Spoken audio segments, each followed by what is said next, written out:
Hello and welcome to the Motogp Xtra podcast. Joining me today as always for round 17 is Rhys, also known as Biker Gaming. Now, we are bang smack in the middle of the flyaways. We're getting out to the final few races of the 2022 season. Thailand is on today's agenda.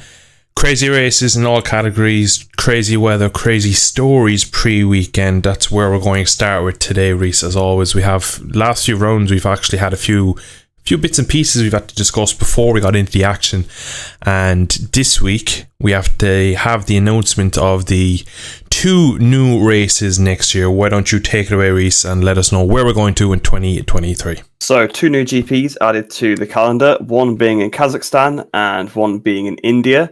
Now, I can't remember the name of the Kazakhstan circuit, but I know that the Indian one is the old Formula One Grand Prix just outside of New Delhi. So that's a track that you can actually play in GP bikes if you really want, if you want to see what it's like, or in the old F1 games.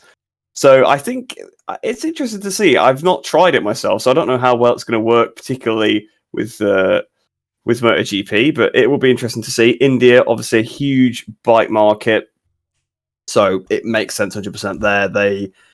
Their rules have changed a lot as well in the last sort of 10 years. Motorsport's now considered a sport rather than entertainment, so that makes things to do with taxes a bit easier. That was one of the reasons I think why Formula One stopped going there. So hopefully, that won't now be a problem for MotoGP. They should be fine now. They're considered entertainment. And I think the Indians are going to absolutely love it because I'm sure there's lots of Indian MotoGP fans. It's bike culture's a way of life there. It's very much, similar to sort of China and Indonesia and a lot of the sort of Southeast Asian countries in that aspect where everybody has a motorbike. Everyone has a moped. That's how you get, people do have cars, but it's more like, everyone has a moped, that's how they get around. So in terms of the bike culture, be fantastic, and I'm sure we're going to see some passionate fans like we have a lot of these other sort of Southeast Asian Grand Prix. So I'm sure it's going to be really great to see. A bit of a shock, really, that it's sort of they kind of both came out of nowhere, both sort of Grand Prix. It kind of was like, apparently they're going to India now, and like a week later it got announced. And Kazakhstan, I don't even think I saw any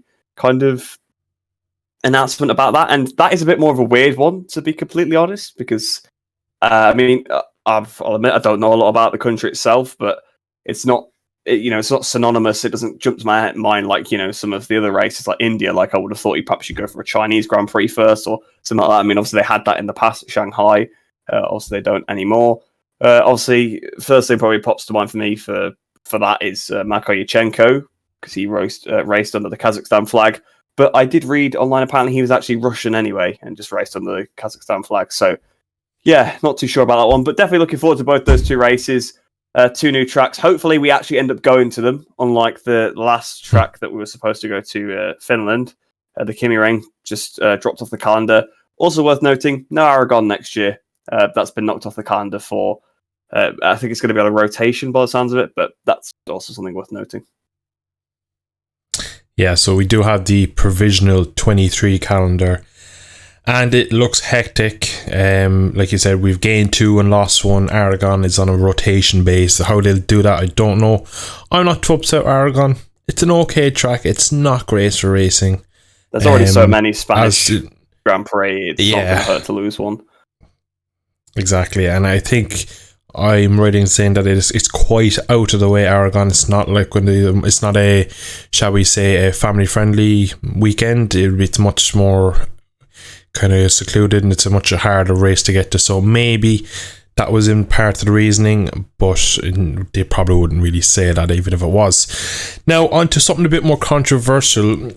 There was a video released on Saturday of a mechanic attacking a rider in a CIP team, and when it first got released, nobody knew when it was, nobody knew where it was, nobody knew who the rider was, and as always it picked up a bit of steam on social media. It went around, and slowly but surely it started to be revealed who was who and what was what, and it turns out it was Tom Budemos from the 2019 Thai Grand Prix, the last time we've been to Thailand, and he had just retired from the race from a mechanical issue.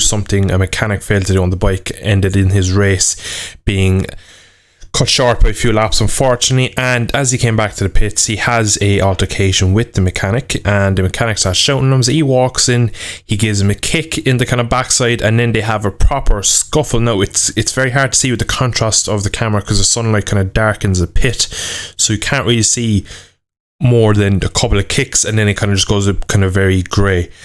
Now, as the weekend's gone on, lots of things have happened. People have come out. Tom Booth, Amos himself, has come out talking about it, saying that the whole reason he didn't say anything was because he wanted to keep his seat for next year. And he said that's one of many things that happened in that year. Now, other riders are coming out and saying things like it's very common in the paddock for this sort of stuff. There's a rumour, or not even rumours, it's pretty much confirmed that after the whole Aragon issue with Adrian Fernandez and the Max Racing mechanics, that his older brother Raul Fernandez and one of his team members went to find them to kind of put a bruise or two on her, or whatever you want to say, and apparently then one of them rolled over him in the pit lane a couple of weeks later. So apparently there's a lot goes on in the paddock that doesn't get reported, and the main reason I've been told that we don't hear much about it is people aren't willing to go on the record. Now, Rhys, what did you make of the Tom Booth Amos video of him being attacked by his mechanic and just the whole kind of explosion over the last 3 or 4 days? Well, to be honest, it's basically disgusting, isn't it? It's completely unacceptable behaviour. I mean, sure, have a bit of a shouted match, disagree with each other all you want, because fair enough, Tom does walk in shouting. Now, it is worth noting that it is a mechanic's fault that his bike's broken down, but riders always walk into the garage shouting. That's completely normal. They're full of adrenaline. They should just be sort of left to it, you know? Or if the mechanic wants to shout something back, you know, all power to him, because you can't exactly say you can dish words out and not take them back. But it's just pretty much unprovoked assault, because he just pushes him, just kicks him, pushes him a few times. They basically push him right to the back of the box, and then, like you say, you can't really see anymore. I don't think Tom fought back by the looks. It looks like he basically just took it. And again, I think this was just all down to the fact that, you know, he wanted to be in the Grand Prix paddock so much, it was his dream, so he just didn't say anything. He apparently didn't tell his manager, didn't tell Dorna, didn't tell anybody. So it's quite unacceptable. It looks quite bad on CIP, to be completely honest, because they should have been public about this kind of thing. You can't sweep it under the rug, but that's what they did. They've kind of made some half-hearted apology towards him now, but that really means nothing, and it's only a PR thing. And to be fair, the people that put that out probably weren't even at the team at the time anyway, so I'm not slighting their PR team or anything like that, because it's the correct thing to do, but it just seems it's not a real apology, is it, at the end of the day? But apparently there are loads of problems with that team.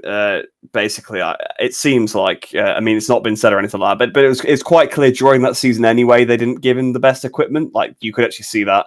He was clearly, like, his bike was clearly slower than Darren Bender's, and yeah, obviously this kind of stuff happened behind the scenes, just puts it all together. I mean, you can try and go find the video if you want.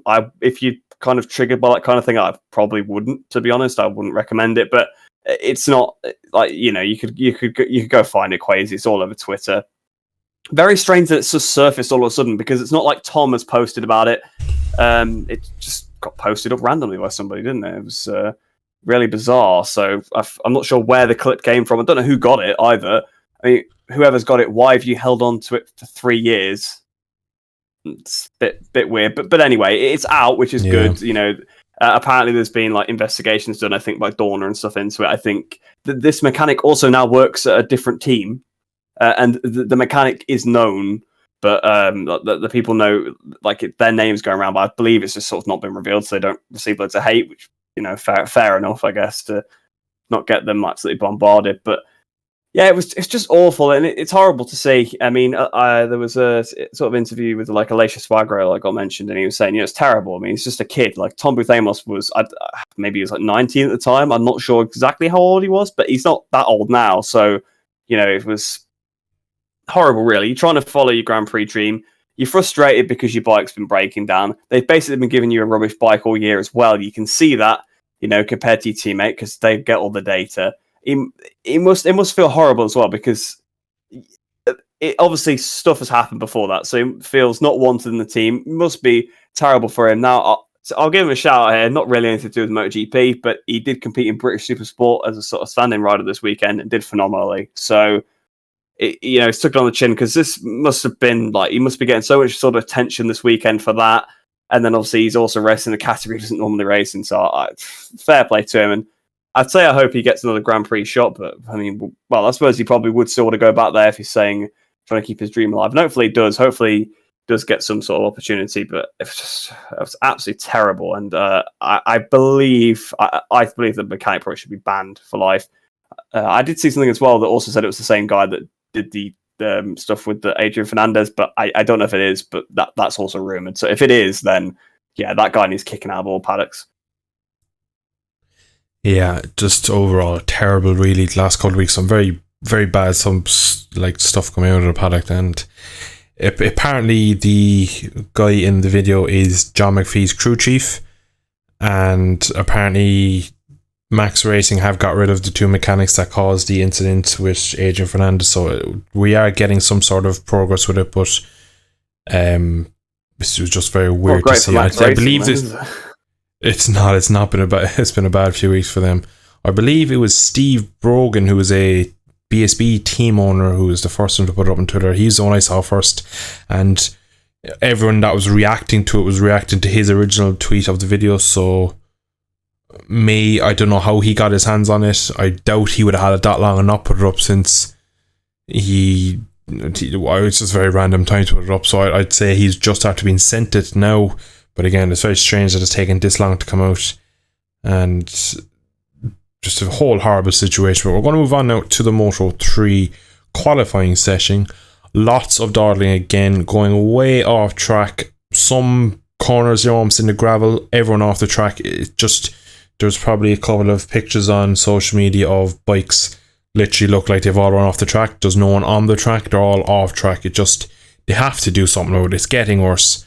Rhys, what did you make of everyone going slow and just the whole shenanigans once again in qualifying? Well, it was a bit of a farce, wasn't it, really? I mean, they've been a lot better lately, to be honest. I will give them credit for that. And you've probably noticed that by the fact that it's got to have been quite a few episodes since we've moaned about the stewards now, right? Because they've just not been making any decisions lately, so I think that's probably why. But I think the riders have cleaned up their act a little bit. You're always going to get a bit of dawdling in qualifying. You even get it in MotoGP because it helps to have a toe. It also really helps to have a marker. Everybody that's ever raced a motorbike will tell you that because it's true, right? And there's going to be it to some extent, and you're never going to get rid of it completely. But it was absolutely ridiculous once again. Typical Moto3 kind of stuff.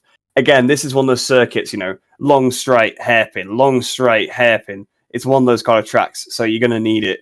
That's why they're trying to get the toe so much, but it was ridiculous. And how nobody got a penalty, I'm not sure. Now, to be fair, obviously they did go off the track, which is ridiculous, but at least they're off the track and not on the racing line. Maybe that's why they didn't get a penalty, but I thought there was supposed to be some sort of rule where your sector time has to be within X% of your best sector time. So clearly that wasn't the case for most of those riders. So it's obviously not being actually enforced. So again, that's down to the stewards, but at least it wasn't quite as dangerous, I suppose, as when they're on the racing line. But then there was still some doing it on the racing line, and it just looks ridiculous as well. Above all else, it's supposed to be in a proper world championship. This is the highest level of Moto3 machinery in the world, right? This is the best riders on Moto3 bikes in the world. That's technically what the Moto3 World Championship is. So why are they doing this kind of stuff? It just makes the championship look bad. Even on top of the safety stuff, fair enough, it's probably not been as dangerous as it was in other situations, but even still, it shouldn't be happening. Yeah, completely agree. It's getting stupid. It just looks bad for the sport, and it happens nearly every weekend at this point. And it's there has to be some sort of change because it's just very stupid. It's annoying. It's not great to watch when they all coast around together and then they go and then you see people missing laps. It's terrible. But we are going to move on now to the race. Now, a lot of Moto3 practice was wet, meaning a lot of riders hadn't much dry running time. Of course, they had a warm-up and the race was dry also, but the lack of dry time had a bit of a different feel on the Moto3 race. Similar to the last few races, we ended up with much more spread out fields, bigger gaps, not really runaway winners as such, but kind of a breakaway again at the front. But someone who qualified really poorly was Sergio Garcia. He was way down in P18, P16, somewhere like that. He was way back down the grid, and not surprisingly got taken out by, I believe it was Adrian Fernandez, who made a mistake into the final corner, kind of high-sided himself and threw himself across the nose of his fellow Spaniard and took him out. Now, for me, that is terribly unfortunate, but what proceeded afterwards again is so annoying. Garcia remounts and goes back into it, comes back out, falls back into the racing paddock and just starts riding with the lead group. Well, not the lead group, but he starts riding with riders who are a lap ahead, and he just does it again. Now, eventually his team called him in, but if he got a black flag for that again, it could be a race ban if you get 2 black flags for the same incident. Now, I'm not too familiar of the rule book myself, but surely there has to be some sort of strip penalty. What did you make of, first of all, his weekend, his crash, and then the messing with other riders again? Well, to be honest, yeah, his season's just dropped off a cliff, hasn't it? We were speaking about this in the last podcast. He's just not seemed confident since the second half of the season. I don't know what's happened to him, because at the start of the year, I think you said it last time, nothing could stop him. He always managed to find his way up into the lead group. He was always basically then the rider that played his cards best on the last lap. You know, he had some fantastic passes, like that clinical pass in Termas up the inside the penultimate turn was one of the best moves I've ever seen. You know, nothing could stop the guy. But then as soon as we got into the second half of the season, it's just not gone his way. And I really do think the fact he got picked, Guevara got picked over him to go to Moto2, I think that has affected him a lot. I really do, because it seems to line up. I feel like Garcia is the kind of rider that would get affected by that a lot, like mentally. So his season just dropped off a cliff. Now, to be fair, both riders seem to struggle this weekend. So perhaps that's, I guess they both haven't been. Well, Garcia's been to the track before. Guevara hasn't, I believe. But Garcia wouldn't have been like for a while, obviously 3 years. Maybe the team was struggling there a little bit as well. Not too sure. They both seem to struggle a bit. But Garcia the most, of course. He qualified like Pinot, like you said.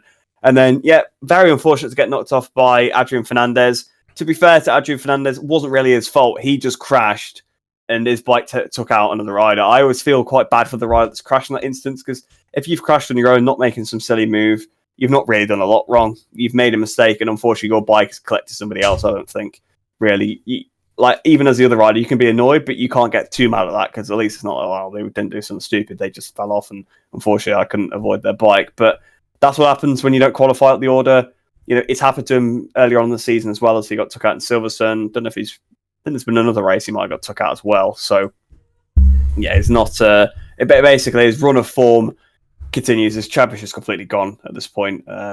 He's completely out of it now, really, I would say, with another DNF there. But the whole waiting up a lap thing, how could he do it again?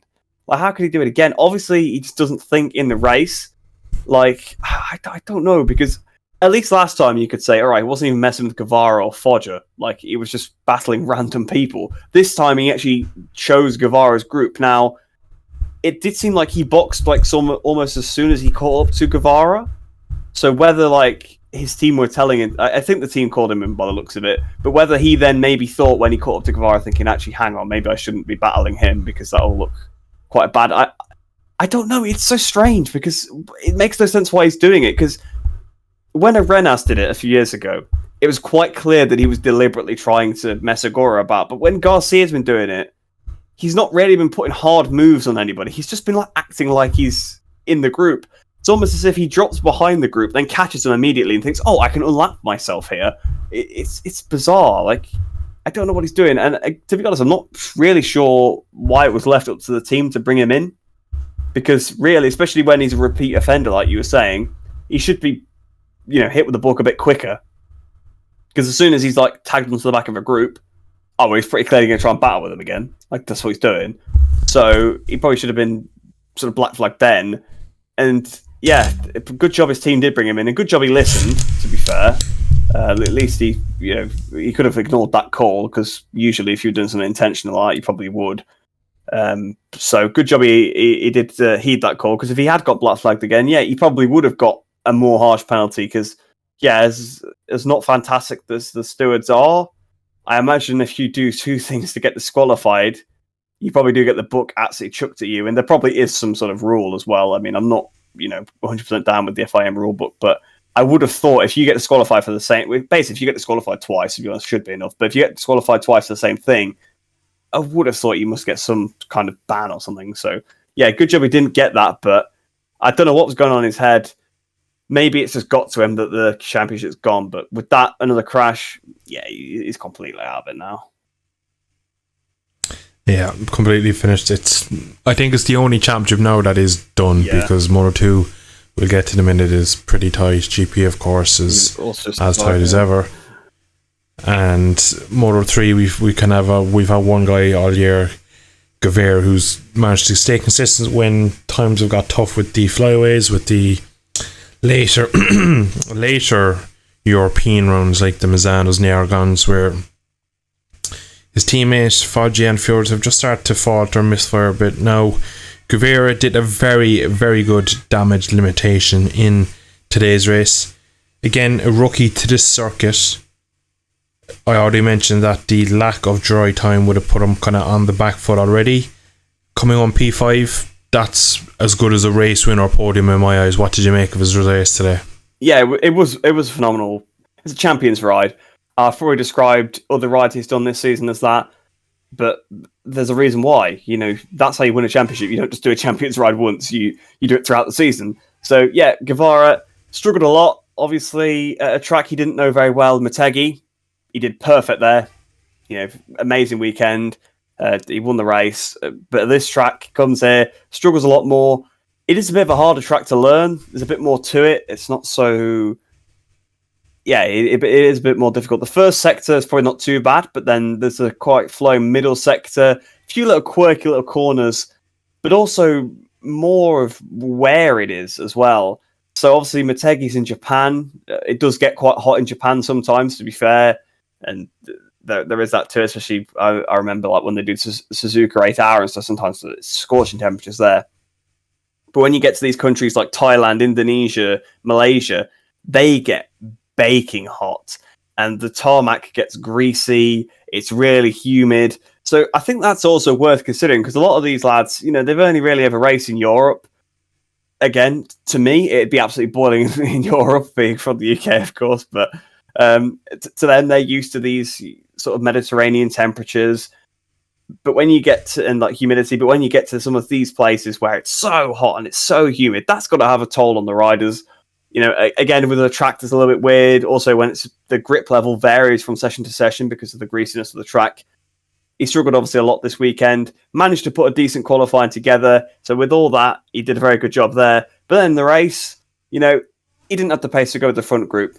And you know what? He didn't go with them. He didn't crash trying to go with them. He just accepted. Well, he probably didn't accept. He kind of just lost touch. But he didn't overstep the mark to try and do it. He wasn't then running off the track to try and find the lap time, picking up along that penalty or something like that, or you know, getting entangled in some battle with like Dennis on Chu or Munoz, somebody like that.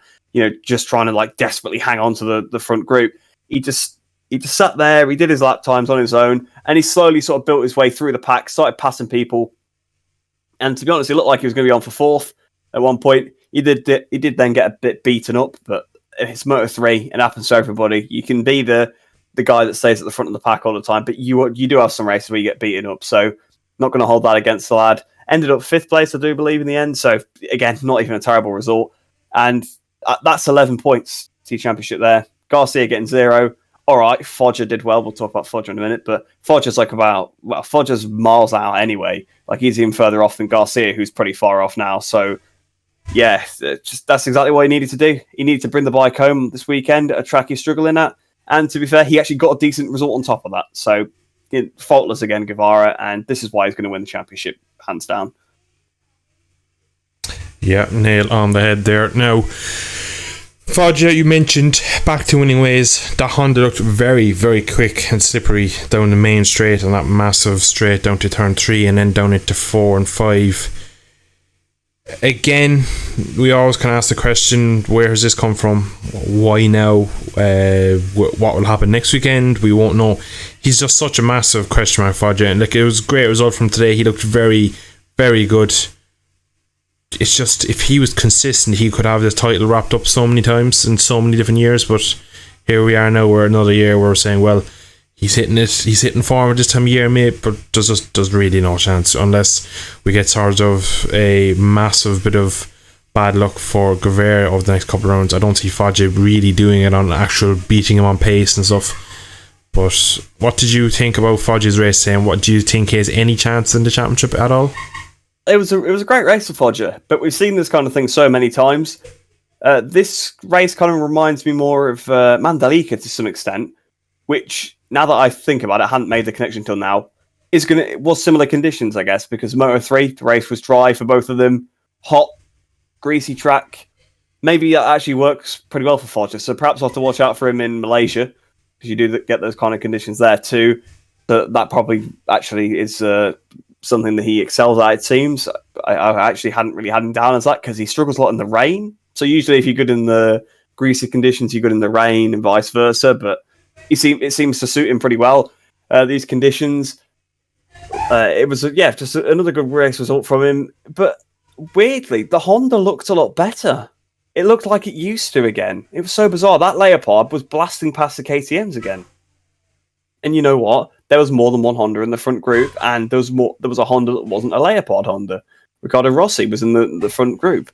So I don't know. It's so weird because the KTMs looked hands down the better package this season. There's been some races where the Leopard guys have looked good, but pretty much every race, aside from Qatar where Mino won, the Hondas looked pretty bad.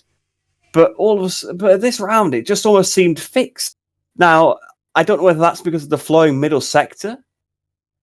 It could be, because the middle sector is flowing, but also a lot of the long straights do have a bit of a flowing corner. Like turn 1 is a high corner speed corner, so it's not all about acceleration. So I don't know whether that was helping the Honda. Definitely helped Fodge out anyway. Because really, he made a mistake at the last corner on one lap, ran really wide, like absolutely to the car park wide, lost the position, retook the lead, but no one looked like they could lay a finger on him. Just won those races for him, a bit like Massano. Like, he just really was so good. But it boggles your mind, because he had races like this last year, like quite a lot of them, to be fair, at the end of the year, was when he was gaining in on Acosta. And everyone was like, oh, he's going to easily win this championship. Had a rough first round at Qatar. All right, fair enough. That sort of came down to penalties. But again, he still didn't have a great comeback ride. Mandalika dominates. Does pretty well at Termas. He's got this championship wrapped up. He's going to have loads of races like this. But he's just been up and down and up and down. Now, to be fair, he's actually not too far out the championship anymore in terms of points. But no, I don't think he's going to win it, because he's already thrown too many away. He will throw more away as well. But just because of the way his season's been going. There's 3 races left. Chances are at least one of them is going to be like 15th, just because of how his season's been. Now, watch out for him at Phillip Island. He might be pretty good there. Corner speed seems to suit him pretty well. So, again, the Honda might work pretty well there. I think that is kind of part of the problem. But Fodge himself has just been so inconsistent. So, no, to answer your question, I don't think he's in the championship, but he did do a good ride today. Yeah, he did a fabulous ride. When he does show up, he is probably the quickest man in the category. It's just once in every 6 rounds.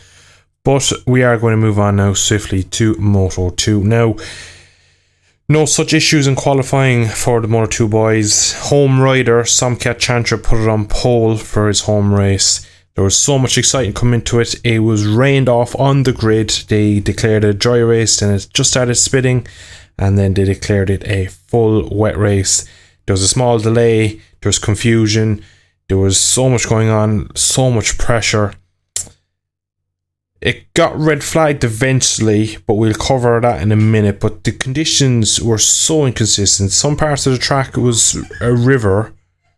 Some parts of the track were barely wet. And then we had this issue where there was so much aquaplaning, so much spray, so much going on around the track that it was, I think, race direction, it were kind of split down the middle. Like, do we red flag this now, even though sectors 1 and 3 are bone dry almost, and sector 2 is a swimming pool? Or do we hopefully it kind of levels out and they ride through it? Unfortunately, Chantra crashes out on one of the first 6 or 7 laps. Terrible for the home fans, for the home rider. Pretty fast crash as well.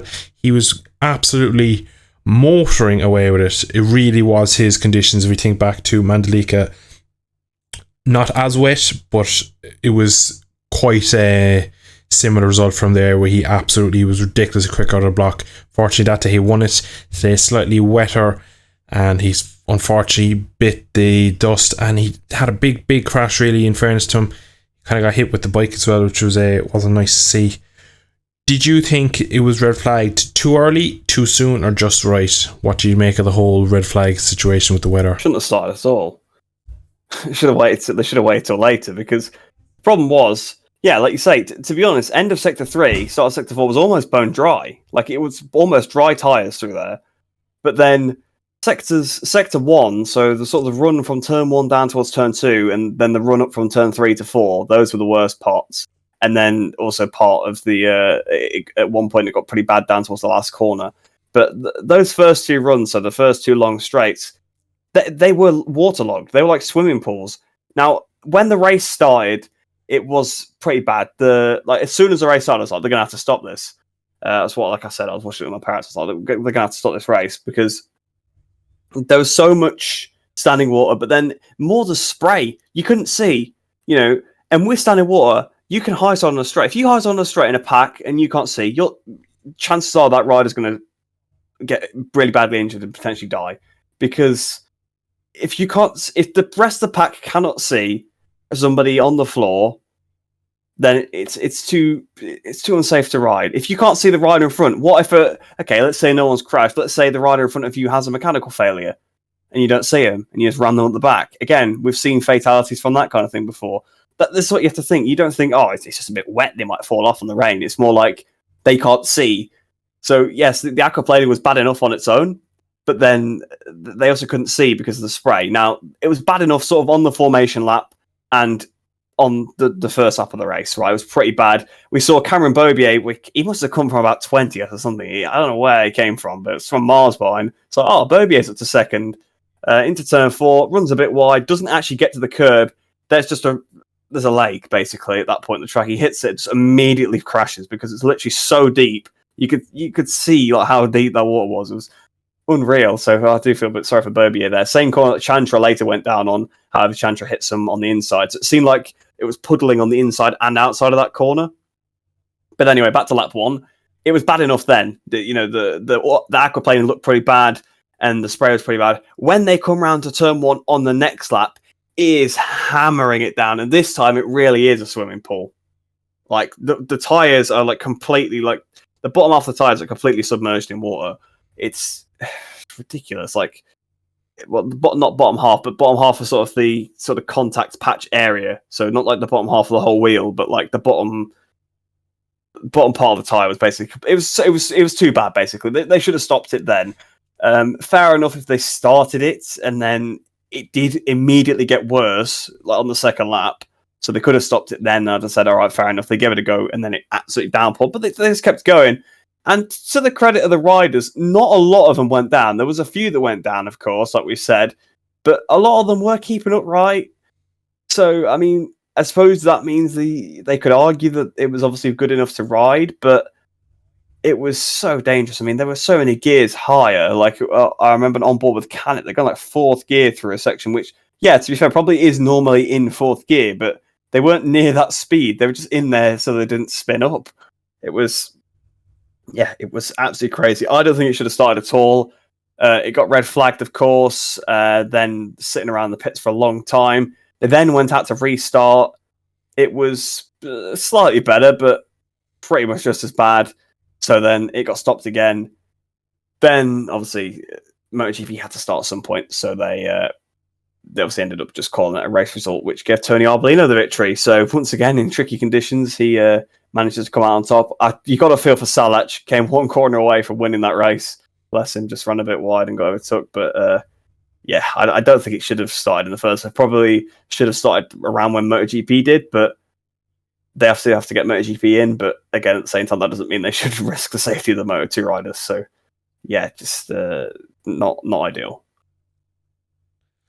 Yeah, and it was. I remember towards the end of the first red flag, we had the two just after Salach got past. They came out final corner, they're going down the pit straight, and you could hear them spinning and having moments in a straight line.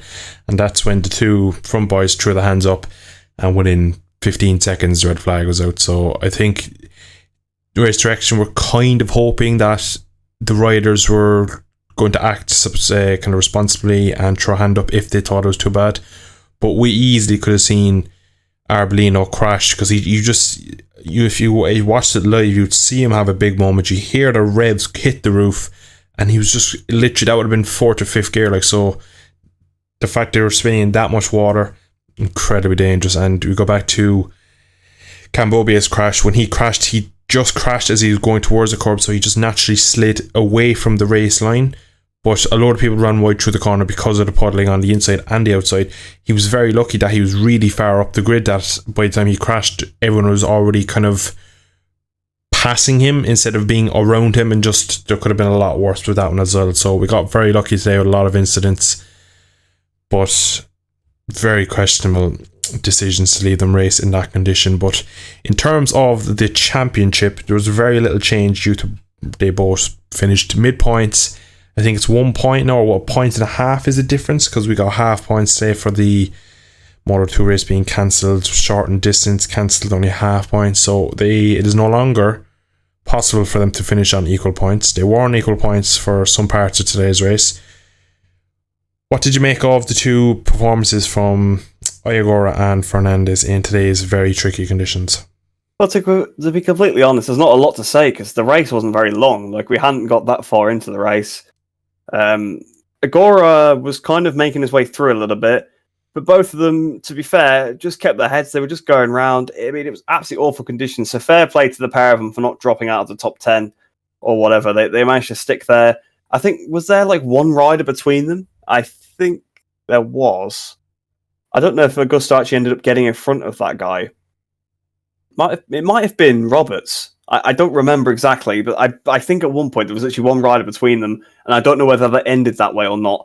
But there was only going to be a sort of a 1 or 2 point change anyway, and then with the half points, it's even less. So in terms of the championship, this race almost didn't happen, because any position where they're actually going to finish for the rest of the season will probably be a bigger points deficit than at this track. So this track basically doesn't affect it a lot.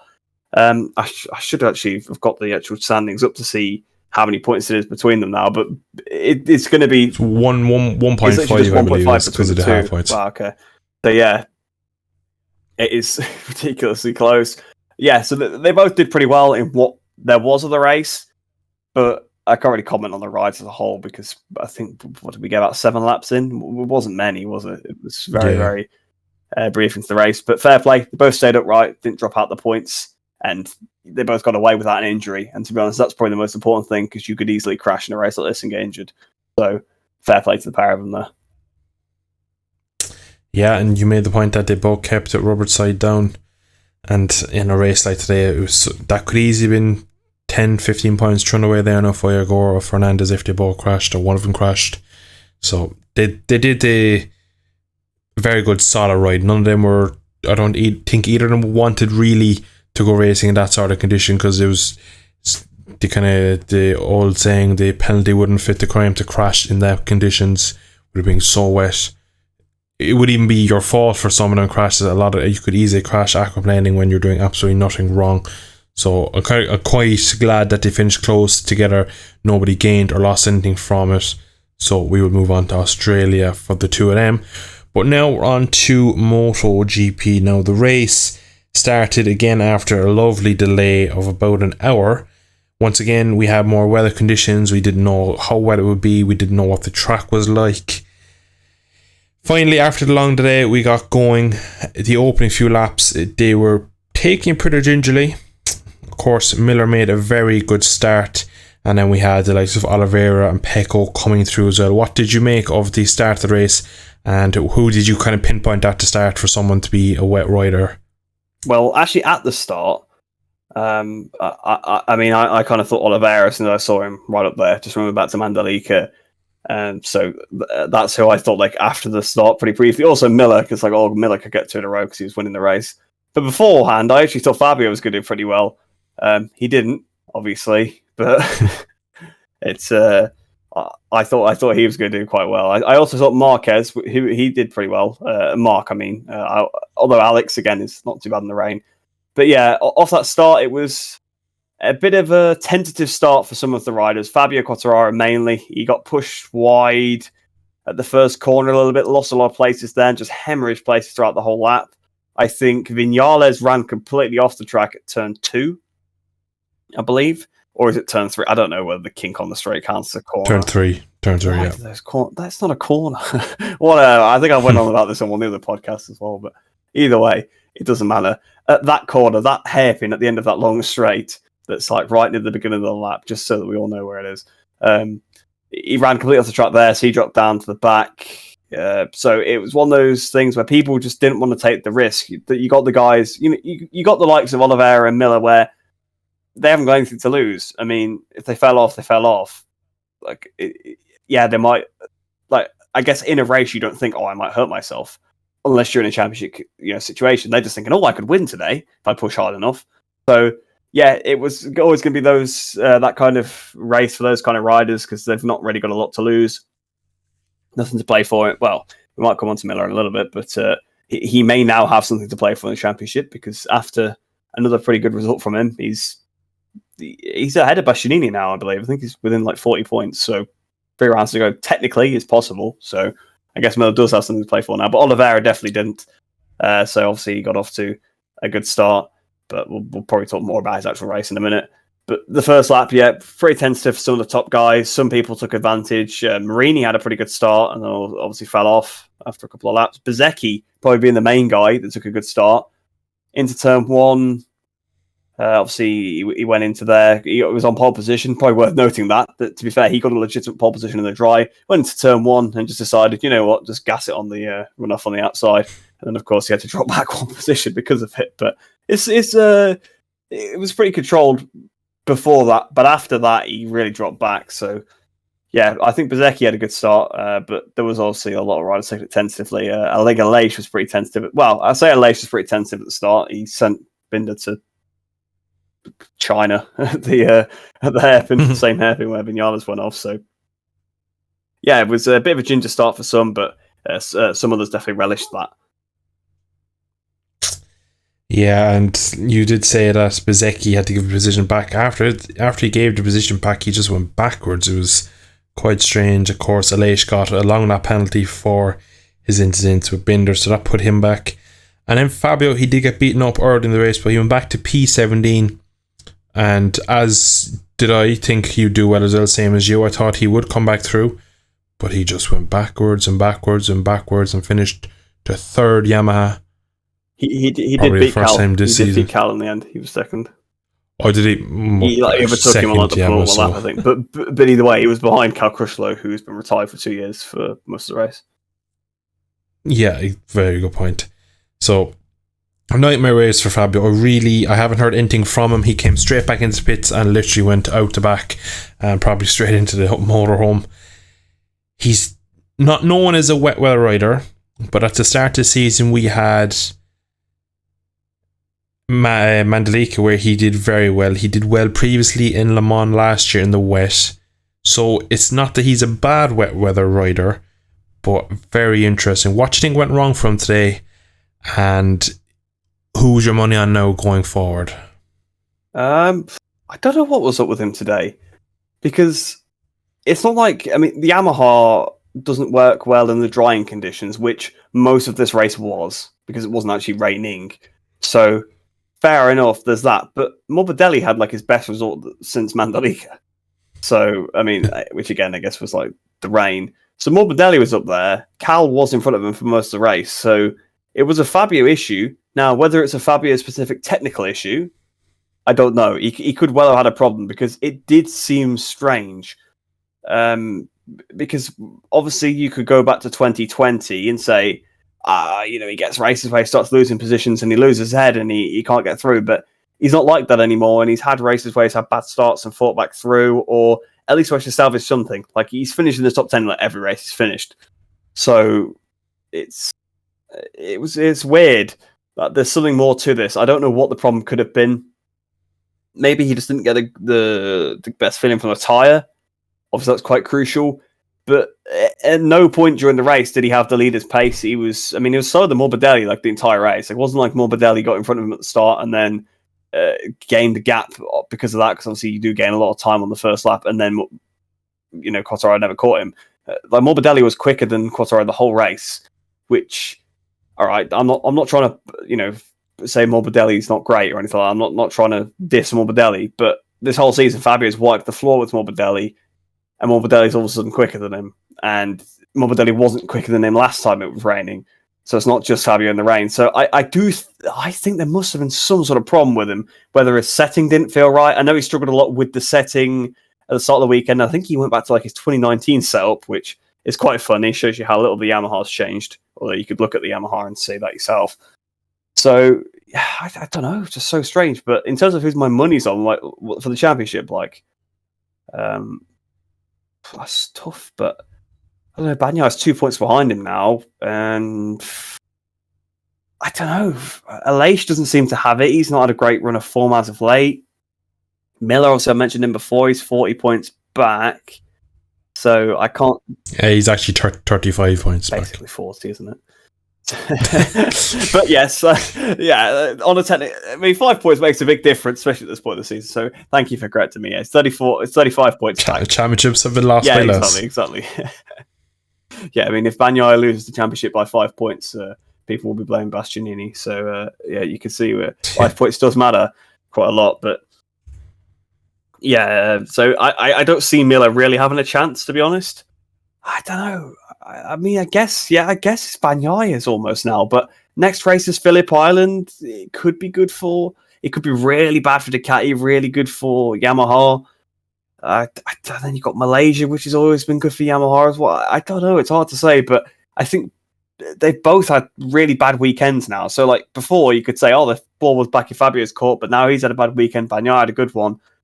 Bagnaia will have a lot of confidence from that. So I think Bagnaia's got the upper hand now, but in terms of rider ability, Fabio's got the upper hand. So I don't know. It's tough, but I'm going to say probably Bagnaia now because 2 points from like 90 something. I think he can probably make the difference now with 3 races to go.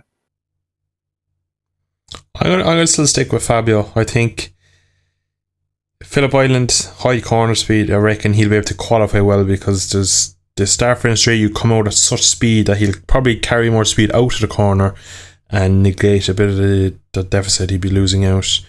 He'll carry more speed through Dunes, through Siberia, through the Woolshed, all them corners. He'll have so much more corner speed, you'd imagine. So if he can qualify well, get the start, I could see him in there. Yeah, true. Sepang, the 2 straights will kill him, but the rest of the track is a very, very Yamaha track. We had Rossi almost winning a 2018 Maverick. In 2019, I want to say, he won winning. Because Fabio and Morbidelli were 1-2, but then the race they just dropped back, and Vinales won. Yeah. So Rossi was almost on the podium, so they went pretty well that weekend. Rossi just lost out to Dovi, so just Yamaha seemed to be able to go well there, even without that straight, without the 2 straights even. Valencia is a cold track, cold go-karting track. Nobody wants to go there in November for a championship settler, so I'm going to still edge my bets on Fabio, but I could be easily wrong. I'm going to rule Aleix out and Jack too. I don't think without more races like today for Fabio that Pecco would need to crash, Fabio would need to score 0 for them to gain that back quickly enough. 3 races isn't a lot really. You need some serious intervention for that really to happen. But going back to today's race, Oliveira masters rain again. At what point did you reckon he had this in the bag? Having it in the bag, basically as soon as I saw he started to catch it to Miller, I knew he was going to win. To be honest, from when he was about 4th place, I felt like I just had the feeling Oliveira, he doesn't get enough credit. People say that Binder doesn't get enough credit, right? But Oliveira really doesn't get enough credit because people act like Binder is about 1 million times better than Oliveira. But today, for example, Oliveira showed that's not the case. I know Binder got punted off, but 1 to 2 seconds loss. It's not like he lost a couple of places too, but it is a wet race, so it's easy to gain huge chunks back because the pace is usually quite drastic. It's more spread out compared to a regular race. I mean, really, the guy just rode phenomenally. Back, just like Mandalika again, awesome ride. He just has a knack for controlling races. He just carves his way through every single race he's won, aside from the Austria race, where obviously Miller and Espargaro went to the car park and he went through. Have just been controlled from the front. Portimao 2020, they probably didn't even know he was there because they didn't see which way he went because he was that far in front. Catalunya 21, who had him down for the win there? Dominant, controlled victory. That's 2 in the dry there. And you got 2 in the wet, so you got Mandalika here and here. So that's these 2 this year. So he's just such a smooth, such a good rider. Basically, as long as he gets away with the front guys. I mean, he had a great race in Motegi, just like Brad Binder did. So the KTM, it does seem like it's always been a good race bike. That's been clear because they've always come through, both riders in the race. I mean, sure, there's Tech 3, but they may as well be on push bikes, to be fair. Half this season, they've not had a great year for Tech 3. But if you talk about the 2 factory guys, it seems to work when they start up there. So as soon as Oliveira sort of got up into that top group, I knew he was probably going to win the race because the KTM is so good in race pace. Oliveira's pretty good in the rain. He's just a fantastic rider. Great. He always pulls good passes on people as well. So yeah, just from that point, I knew he was going to do it. And once he got in the lead, I thought he'd clear off more than he did, to be honest. But I think he just always controlled the gap. He didn't push more than necessary. He knew where the limit was. So you can't fault the guy. Perfect race once again. Yeah, and it'd be interesting to see him next year on a satellite Aprilia. Obviously, it'll be tasty. It'd be you'd imagine he'll be pretty tidy on that bike. A very smooth rider on a bike that you would imagine to be quite smooth. So maybe a proper good year next year, maybe, because of course the KTM has kind of let him down in his couple of years in the GP class. He's never had a bike consistent enough to go after a full season. When he's shown, he definitely has the talent. But moving on to someone else who has the talent and doesn't always show it, Pecco Bagnaia. What did you make of his race today? You're tipping him for the championship now. What does he have to do for you to win the championship for the remainder of these races? He has to do this again. That's what he has to do. It was a great race for him, to be fair. I mean, we saw what happened to him about a week ago in the rain in Motegi. He qualified 12th. And the only reason he qualified 12th was because he got through to Q2 in the dry. That's the only reason why. He'd already got through in free practice. He could very well have started at the back of the grid in Motegi. He was miles off in the rain. But I mean, he was also miles off in Mandalika. I think he finished outside the points in Mandalika, didn't he? Or did he finish 15th? It was something ridiculous. I remember we were saying that he picked up like 1 point over the first 3 races or something like that. It was something ridiculous. So he's not a rain guy. Let's put it that way. He's not the and a lot of the Italian riders tend to struggle in the rain. You know, there is some that obviously are quite good, but it does seem to be a bit of a trope. We've seen it with Foggia and stuff. For example, I guess it's because it doesn't rain a lot in Italy, so that must be quite nice. But obviously, for riding in the rain, it's not ideal. But he did a fantastic race. Really, he didn't look like he was going to crash at any point. We've seen that, and to be honest, he's on the back foot. He had the pressure on him after making a big mistake. So fair play. He brought the bike home, which is something he has not done on a few occasions this year. So he kind of did exactly what he needed to do. And yeah, in terms of what he needs to do, just these kind of races again, because the Ducati's better than the Yamaha. So basically just needs to stay on the bike. All right, Fabio could beat him at somewhere like Phillip Island, but now he's only 2 points behind. If he's a few places in front of, if Fabio has one bad race, or it doesn't even have to have a bad race, as long as he can sort of finish on the podium every race from now, there's going to be some races where Fabio either can't or is in 3rd place and he is in the lead. And that should be enough for him to overtake him. So that's the reason why I'm tipping him. I think, obviously, if it was a straight head-to-head fight, so on the same equipment or whatever, I would say, Quartararo easily. But just because there's going to be more races where the Ducati is better, there's more races where Bagnaia has a free victory over Quartararo than there is Quartararo being able to pull something out and beating him. So that's why I think he's going to win. Basically, just keep it clean, don't fall off, which is a lot easier said than done for Bagnaia. Very, very easily said. In our warm little seats here while we sit here Sunday night when we're not covered in rain. Yeah, I think a lesson is learned for everyone there that These guys are on the limit most weeks, and it's very easy just to just for us to blur the lines between, oh, he's terrible and he made a minor mistake. But it was a big day for today's championship. Going forward, we look 2 weeks into the future. Phillip Island, give me a name out of the hat. Who do you think is going to have a good race there? Well, I'll actually stick by what I said to my friend earlier, actually. I think Vinales is going to win the race. Absolute wild card. I have a reason. Elaborate. I have a reason. I can back it up. Please. The man, he won in 2017 at Phillip Island, I believe. Or was it 2018 that he won? 18, he high-sided himself over the bars. That was 19. Okay, he might have won in 18. Yeah, I think he must have... Wasn't 18 Cal? That was 16, Cal. We're trying to work this out now. 70... I think 18 was the year that Marquez went at the back of Zarco, weren't it? So, yeah, Zarco, that would be the race that he won, I would imagine. But he goes well there anyway, either way. I reckon the Aprilia will suit it well there.